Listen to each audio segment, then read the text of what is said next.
watching the News Hour at 9. Welcome back. The 2nd of May, ladies and gentlemen, when it became clear that the voters of Bengal had overwhelmingly reposed their faith in Mamata Banerjee, most thought it would bring an end to the political rhetoric in the state and the unending cycle of violence that has been the hallmark of most elections in West Bengal for several years. But unfortunately for Bengal, murders and mayhem still continue to make headlines. All opposition parties, not just the BJP, have now come out pointing fingers at the TMC for unleashing violence on their workers and supporters. The Trinamool Congress, however, claims innocence, citing instances where their own workers have been targeted, pinning the blame on the BJP's infighting and dismissing allegations as fake news.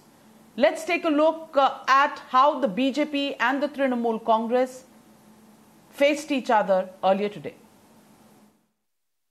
शायद ऐसी घटनाएं भारत के विभाजन के समय मैंने सुना था, लेकिन उस आजाद भारत में अब चुनाव के नतीजों के पश्चात इतनी असहिष्णुता, इनटॉलरेंस हमने आज दिन तक नहीं देखा है. If you see the newspaper reports, post-poll, 5 BJP people have died, 4 Trinamool Congress people has been died. Only problem is that at this point of time, this is transition time. The Chief Minister has resigned. She is to take oath tomorrow. The governor is there. He was not effective. So the legitimate question is, can the Trinamool Congress duck accountability for violence in Bengal? That's the question and the debate. Stop Bengal violence. That's the hashtag and the debate coming up. You're watching the News Hour at 9. Debate number 2 on Times Now. Super Prime Time.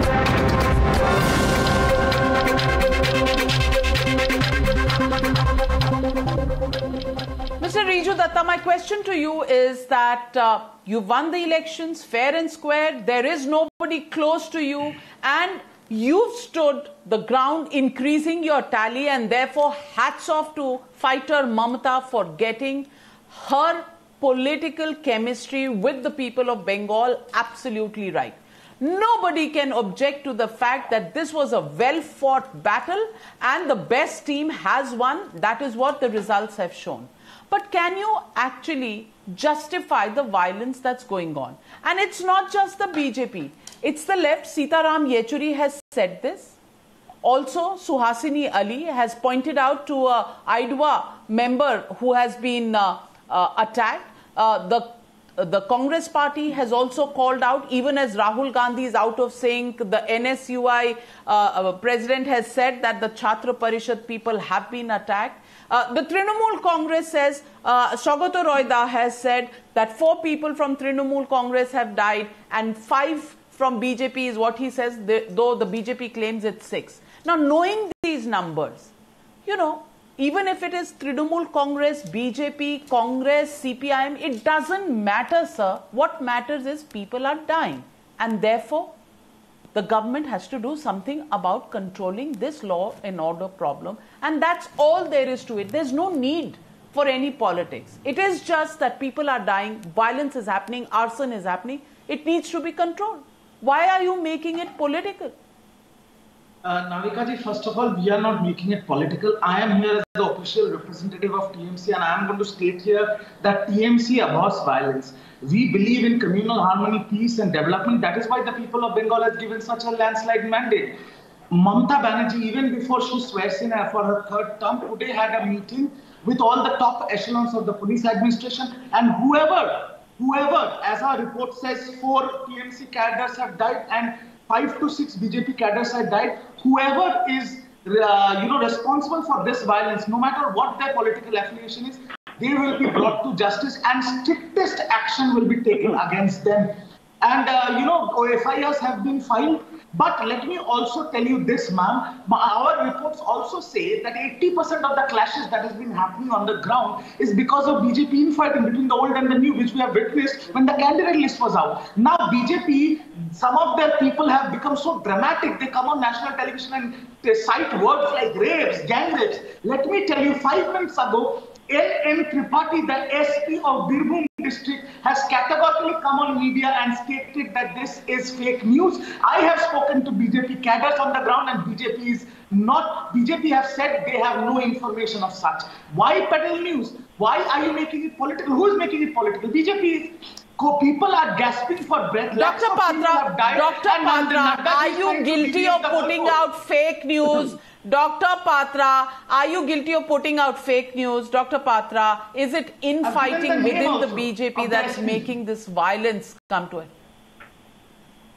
Ravika, I would request you. Respond, Dr. Patra. Ravika, I would request you that please play the Facebook record, in fact, live telecasting of one Mr. Abhijit Sarkar, who is no more with us. He was one of our booth agents. Yesterday, while in fact live streaming, not yesterday, the day before yesterday, while live streaming his Facebook profile, he says that, well, yes, I am a booth worker of Bharatiya Janata Party. The goons of TMC have entered my house at the behest of. He even names the MLA of TMC who has won from that area recently. He goes ahead to say that I am a dog lover and I have a dog at my home and she has a few puppies. All my puppies have been butchered, my house has been ramshackled, and now I am being dragged to the street. 30 minutes thereafter, he is being lynched in the middle of the street and he's dead. This Facebook live stream was almost akin to a dying declaration of a Bharatiya Janata Party Karyakarta. In fact, put on the social media today, forget the Bharatiya Janata Party leaders. Ordinary people from Bengal are live streaming whatever is happening on the streets of Bengal, full of grotesque and gory pictures. Ladies and women crying on the street. They're being dragged on the street. Mother crying for their children. And yet we have the TMC spokesperson's audacity over here that they are not the ones who are responsible. Who else are responsible, sir? And let me tell you, Navika, if the same thing would happen in Uttar Pradesh, just imagine, after we won 325 seats, if the same thing would have happened in Uttar Pradesh, the whole bunch of these people would have reached United Nations of America. They would have reached the UN meeting hall, crying hoarse and saying that it's a fascist country, Modi is a Hitler. And look at this. Can I please respond? No, just a second, sir, just a second. Shri Abhijit Sarkar, Srimati Shobha Rai Mondal from Jagdal, Shri Uttam Ghosh from Ranaghat, Horom Adhikari from Sonapur Dakshin, Momik Moitra from Chitalkuchi, Riju Datta, Gaurav Sarkar, Riju Datta, Himanta Biswa Sarma has just tweeted. Himanta Biswa Sarma has just tweeted that there are loads and loads of people, BJP workers, who have now gone to Dhubri.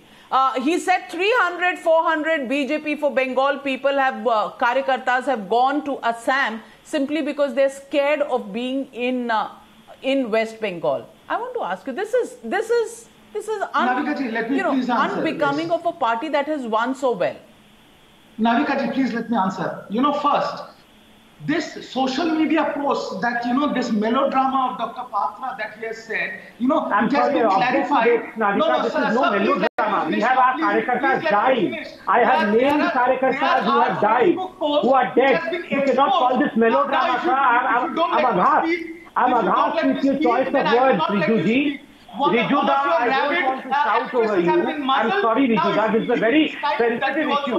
But when you call this melodrama, I'm saying death of people can never be melodrama. Please, Abhijit Sarkar is not a melodrama. I was not stating a melodrama. This is not a social media something. This is live murder. This is live murder. Please deny on national television that Abhijit Sarkar does not exist. Please deny on social media. Please deny on national media tonight that Abhijit Sarkar was not murdered. Deny it. Please don't call it melodrama. I'm sorry. This cannot be called as melodrama. Death of people, murder of people cannot be called as melodrama. Today, JP Nadda ji visited the home and met the mother of Abhijit Sarkar. Well. 1 minute, gentlemen. 1 minute, gentlemen. 1 minute. Allow me to come in. I don't know. I don't know whether these tweets are true, false. It begs cross-checking, Riju Datta. Himanta Biswa Sarma has put it out. He's a senior leader, and he stands to be accountable for the tweets and the information that he's put out. I'm only going by a senior leader who's been a minister in the government of Assam, who's put this out, so I'm quoting it. But I want to get it, Dr. Anand Ranganathan. Dr. Anand Ranganathan is, he is a BJP man. Is it a sin to be a BJP man? It is not a sin to be a TMC man or a BJP man. Anybody who is troubled in a certain state and has to run away. Okay, so you're saying that all this is politics. People who are dying are actually dying out of politics, not out of a breakdown in law and order. Is that what you're saying? No, he's saying that death has no fake death. He's saying that there's no death at all. He's saying this is all melodrama. There was no Abhijit Sarkar. Dr. Anand Ranganathan, are these people who are dying, is Jiten Prasad complaining about attacks on Congress people because he's doing politics? They've got 0 seats. I mean, whether he does politics or he doesn't do politics, it doesn't matter. CPI-ML, CPIM, both have put out their statements, and both have got 0 seats in West Bengal. Are they also doing? No. Where is the liberal? If this had happened in Assam, God forbid, which is the neighboring state right there, won elections, if the BJP had done it, would everybody have been silent, Dr. Anand Ranganathan? No, absolutely, Navika. And let me tell you, this violence is unprecedented and totally unacceptable. And it could not have possibly happened without a sanction or in the least the leadership turning the other way. Hundreds of videos and photographs and eyewitness accounts gathered by the victims as well as the media of large-scale looting, arson, murder, rape, stone pelting cannot be ignored, even though some are predictably trying to dismiss all of them because of spiking with 1 or 2 older or unrelated clips. This is not the dance of democracy, but rather the one-legged dance of dictatorship. These are the very same people who complain of Godi media all the time. But have a look at what DD media is doing. No outrage, near complete silence. Is this what they call speak truth to power? These are cowards, because even though they know who the power is, they speak truth only to Modi, never to Didi. I ask you, TMC and its Albert Spears can dismiss the violence as orchestrated by the fascist BJP. But multiple instances of violent attacks and murder are also being reported by the Congress and the CPIM. So the BJP is colluding with the Congress and the communists now. Sitaram Yechuri is a Sanghi. Remember, it was Didi who outraged on the JNU violence a year or so ago and sent a fact-finding team to investigate it based on what a CPIM leader tweeted on the violence. Now the same CPIM leader is tweeting on the TMC perpetrating murder and violence on CPIM in Bengal. So is it fake? Navika, the signs were always there, and they go as far back as 2018 during the Bengal Panchayat elections, when 20,076 seats in the Panchayat polls went uncontested. That's 34% of the total seats. Allegations of brutal violence, torture, mob, bomb taxis, arson, rape. I want to leave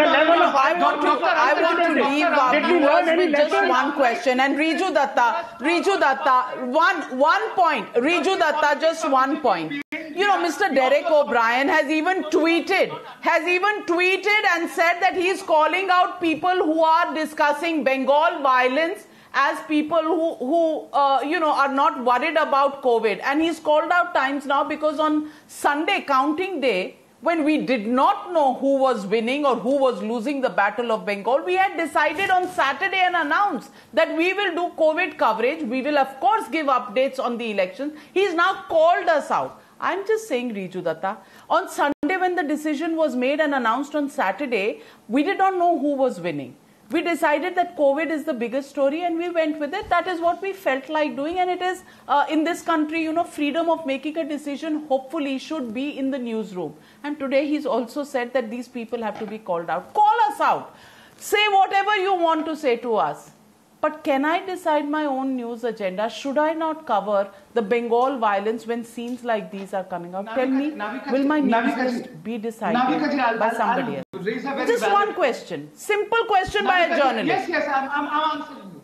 What topic you will run, what topic you will show on your channel is your democratic right. But I am saying, when you took the moral high ground, like my MP said, on Sunday of not covering the election because COVID is a much bigger crisis and it is more important than any other election. So is today, when 7 to 11, a prime channel like Times Now is covering Bengal election, is the COVID crisis over in this country?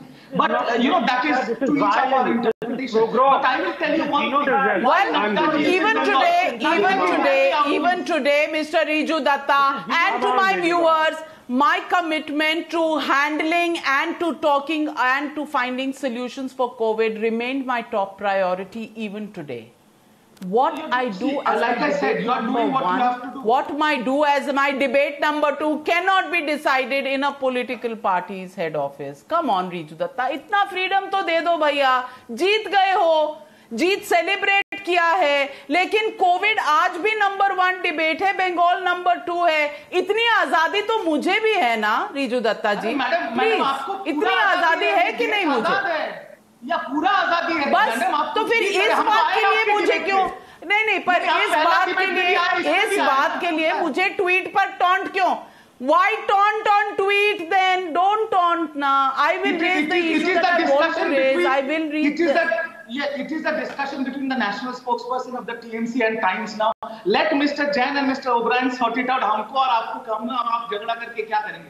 आपने narrative दिया वो जान के ही तो मैं इस debate पे आया madam. Well, he's called out the channel of which I happen to be editor. So I will contest his point, and that's where I want to leave it. Well, yes. These pictures are disturbing, and I do hope Mamata Banerjee, who has begun to meet her top officials, her top police officials, will find a way to control the violence until such time she will also possibly listen to the cries that are coming in, not just from the BJP. If she wants to only deny the BJP the pleasure, the cries are coming from other political parties.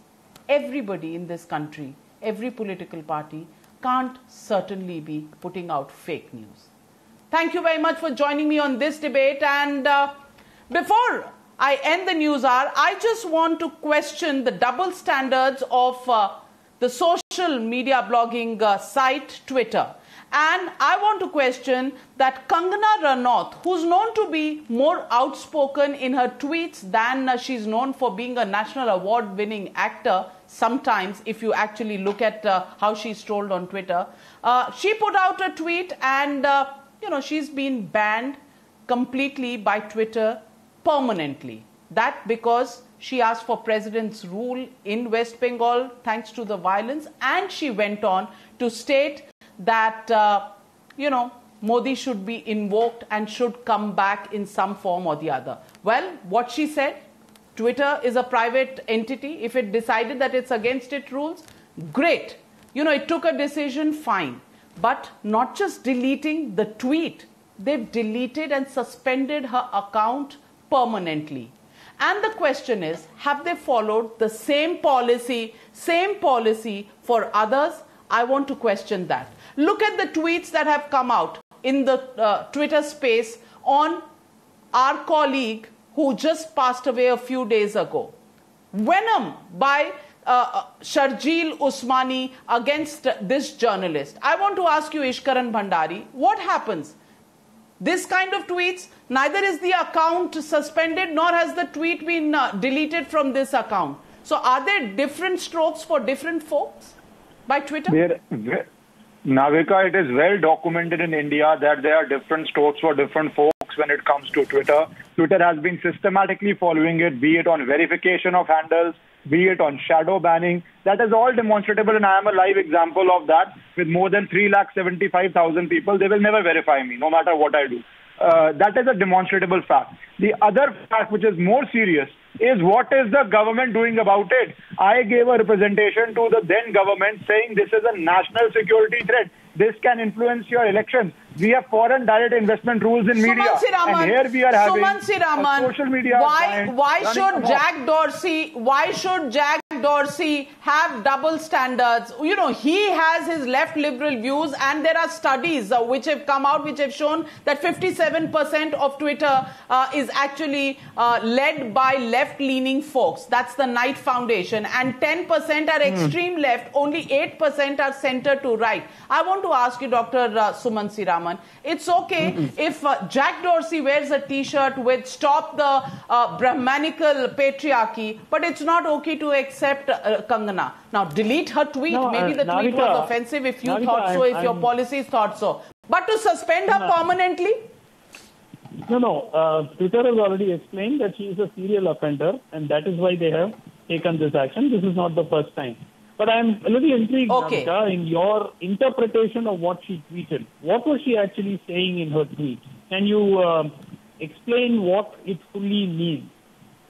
What does that... you understand these tweets better. You don't understand Sharjeel Usmani's tweet when he talks about a 40-year-old young man who's just lost his life. You know, that tweet is not offensive. Kangana Ranaut is offensive, and she's a serial offender, but there are so many others who tweet all sorts of things. They are not serial offenders. Well, ladies and gentlemen, my idea of picking up this story was just to show you that there are double standards. Take whatever action you want to take against Kangana Ranaut. I hold no brief for her. But the fact is, take similar actions against offenders on the other side of the fence. The fence being the left side of the fence and the right side. These days, that's how the world is divided. Not the northern hemisphere and the southern hemisphere. It's left and right. And that's why different rules apply. Thank you very much, ladies and gentlemen, for joining me on the News Hour tonight. Good night. I'll see you tomorrow. The News Hour at 9 will be right back after the break.